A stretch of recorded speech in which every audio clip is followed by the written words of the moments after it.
Hello friends, welcome to my channel let's nurture our minds.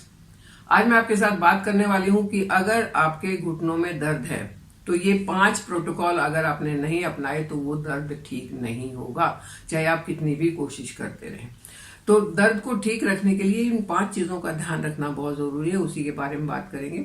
बात करने से पहले अगर आपको टॉपिक अच्छा लग रहा है तो इसे लाइक कर दें, चैनल पर नए हैं तो सब्सक्राइब कर दें और बेल आइकन जरूर दबाएं।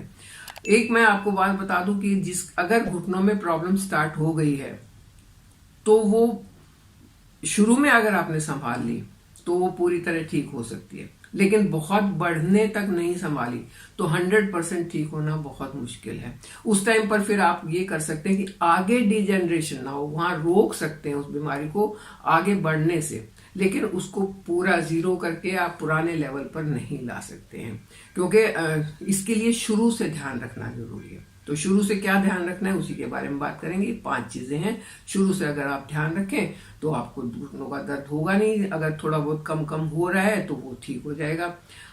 अगर बहुत ज्यादा हो गया है तब भी आपको पेशेंस रखनी होगी, क्योंकि एक दिन में तो ये बढ़ा नहीं था तो एक दिन में ये ठीक भी नहीं होगा। और अक्सर जो सबसे बड़ी एक प्रॉब्लम है कि घुटने का दर्द शुरू होते ही या कमर का दर्द शुरू होते ही प्रॉपर कंप्लीट रेस्ट पोजीशन में आ जाते हैं, और जितना वो रेस्ट पोजीशन में आते हैं उतने ही मसल्स स्टिफ हो जाते हैं, उतनी बोन स्टिफ हो जाती हैं और फिर उनको सुधारना मुश्किल हो जाता है। तो चलिए बात करते हैं क्या क्या करना है। नंबर 1 तो आपकी डाइट ऐसी होनी चाहिए जो ऑटो इम्यून और एंटी इन्फ्लेमेटरी हो, यानी कि जो आपका घुटनों जोड़ों का दर्द है वो ऑटो इम्यून डिजीज, आपकी बॉडी के सेल ही वहां पर नुकसान पहुंचा रहे हैं। तो ऐसी डाइट होनी चाहिए जो उस चीज को रोक पाए, जो इन्फ्लेमेशन को रोक पाए। जब ये दोनों चीजें नहीं होंगी तो दर्द नहीं होगा। तो आपको सात्विक भोजन जिसको कहते हैं वो भोजन करना चाहिए। ऐसा भोजन नहीं करना चाहिए जिसमें गैस बहुत ज्यादा बनती है या एसिडिटी बनती है या स्टार्ची फूड है जो हजम होने में बहुत टाइम लेता है। ऐसी चीजें नहीं खानी चाहिए। सात्विक, सादा, पूरे न्यूट्रिशन वाला घर का बना हुआ खाना, तो आपके जो जोड़ों का, घुटनों का या कमर का दर्द है वो सही रहेगा। बैठने उठने का पोस्चर अपना सही रखना चाहिए। कब दर्द होता है घुटनों में? जब आपको या तो चोट लग गई है या आप बहुत ज्यादा फिजिकल एक्टिविटी कर रहे हैं या आपका जो पोस्चर है वो थोड़ा सा गलत है, तो आपका धीरे धीरे करके दर्द शुरू होगा और धीरे धीरे करके बढ़ता जाएगा और एक बार ऐसा हो जाएगा कि काबू से बाहर हो गया। उस लेवल तक आपने इसको नहीं पहुंचने देना है।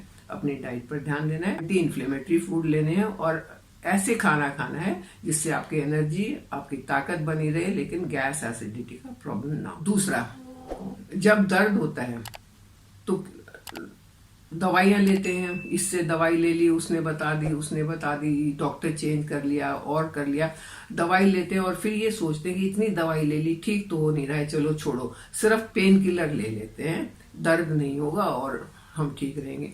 ये सबसे बड़ी गलती होती है, क्योंकि सिर्फ पेन किलर जो है वो पेन को सबसाइड करते हैं कुछ टाइम के लिए, लेकिन उसके बाद आपको उनकी इंटेंसिटी बढ़ाते जाना पड़ेगा। जो एक कम एमजी का पेन किलर आज काम कर रहा है तो कल उससे डबल का लेना पड़ेगा, फिर उससे भी ज्यादा लेना पड़ेगा, और वो आपके अंदर के सिस्टम को, किडनी, लीवर, इन सबको खराब करेगा। तो आपने दवाई का अगर कोर्स कर रहे हैं तो डॉक्टर के बताए अनुसार पूरा कोर्स करना है। साथ में मसाज हल्की फुल्की करनी है, साथ में अपने गर्म या ठंडे की सिकाई जरूर करनी है।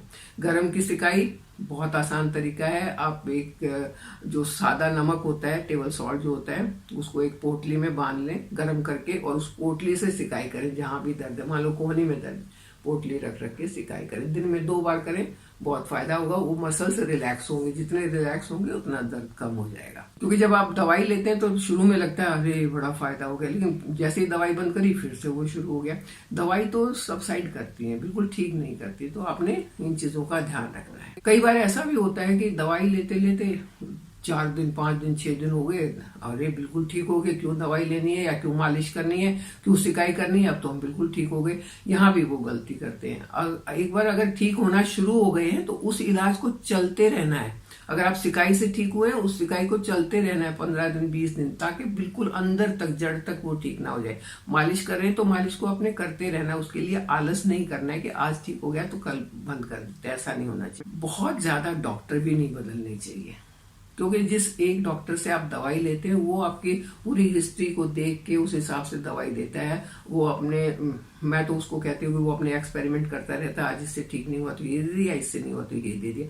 जब आप बार बार डॉक्टर बदलेंगे तो हर डॉक्टर उसके ऊपर एक्सपेरिमेंट करेगा, और आप तो एक्सपेरिमेंट में ही रह लेंगे। दर्द तो आपका ठीक नहीं हुआ, तो बहुत ज्यादा डॉक्टर नहीं बदलने चाहिए।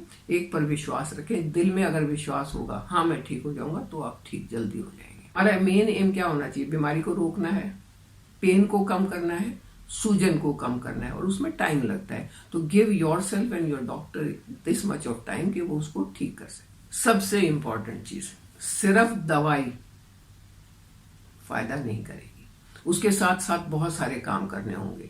सिर्फ कोई काढ़ा पी लेना फायदा नहीं करेगा, बहुत सारे काम करने होंगे।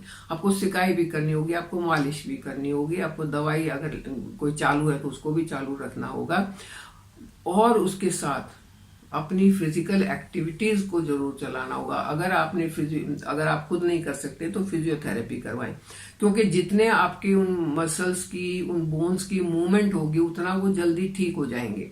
अगर आपने उनको खाली छोड़ दिया, बिल्कुल रेस्ट दे दिया, तो वो अकड़ते चले जाएंगे और कभी भी ठीक नहीं होंगे। तो आपने अपनी जो कैपेसिटी है उसके हिसाब से एक्सरसाइज जरूर करनी है, अपनी कैपेसिटी के हिसाब से मूवमेंट जरूर बना के रखनी है। बिल्कुल उस जॉइंट को, उस नीज को खाली नहीं छोड़ना है। आपने 5 प्रोटोकॉल अपनाने हैं: डाइट, एक्सरसाइज, आपको जरूरत हो तो सप्लीमेंट भी लेना है, क्योंकि कई बार बोन कमजोर हो जाती है, आपको विटामिन डी भी लेना पड़ सकता है, आपको कैल्शियम भी लेना पड़ सकता है, विटामिन ई भी लेना पड़ सकता है उनकी इलास्टिसिटी को बनाए रखने के लिए। तो सप्लीमेंट्स भी आपको लेने पड़ सकते हैं और ले लेने चाहिए। आपको रेगुलर अपने चेकअप भी करवाते रहना चाहिए कि कोई विटामिन डी तो कम नहीं हो गया है, कोई कैल्शियम तो कम नहीं हो गया, क्योंकि आजकल घरों के अंदर रहते हैं तो विटामिन डी मैक्सिमम लोगों का कम हो जाता है। तो इन चेकअप से आपको पता चल जाएगा। हल्का सा आपको लगता है कि अब हमें परेशानी शुरू हो गई है, तो चेकअप वगैरह करवा के अपने सप्लीमेंट ले लेने चाहिए। और full body exercise is must. आपको अपनी पूरी बॉडी की एक्सरसाइज करनी है। सिर्फ घुटने में, कोहनी में दर्द हो गया, सिर्फ इसकी एक्सरसाइज कर ली, घुटने में हो गया उसकी कर ली, वो नहीं करना। आपको फुल बॉडी एक्सरसाइज करनी है।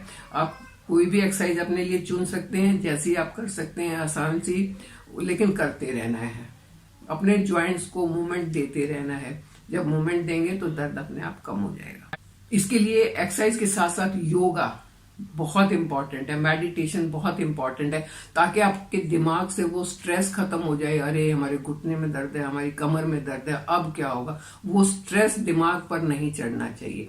वो स्ट्रेस कैसे नहीं चढ़ेगा? जब आप मेडिटेशन करेंगे, जब आप योगा करेंगे। ये 2 चीजें बहुत अच्छी हैं, और आयुर्वेद इनके ऊपर बहुत ज्यादा जोर भी देता है कि आपको करना ही चाहिए। तो अगर ये सिंपल चीजें आप याद रखते हैं, इनको अपनाते हैं, तो आपके घुटनों में दर्द नहीं होगा। हो गया है तो ठीक हो जाएगा। एक चीज मैं दोबारा बोल रही हूँ, अगर बहुत बिगड़ गया है तो पूरी तरह से ठीक होना मुश्किल होता है। आप उसको आगे बढ़ने से रोक सकते हैं, उसको थोड़ा सा कम कर सकते हैं, और उसके लिए आप कोशिश कर सकते हैं। जब कम हो जाए तो अपनी एक्सरसाइज बढ़ा दें। जब आप एक्सरसाइज बढ़ाएंगे, जब आप योगा बढ़ाएंगे और मेडिटेशन बढ़ाएंगे, तब वो दर्द कम होगा। तो इस तरीके से आप अपने दर्द को कम कर सकते हैं और अपने आप को स्वस्थ रख सकते हैं। तो स्वस्थ रहते हुए मेरे साथ बने रहिए, चैनल को सब्सक्राइब कीजिए। Thank you.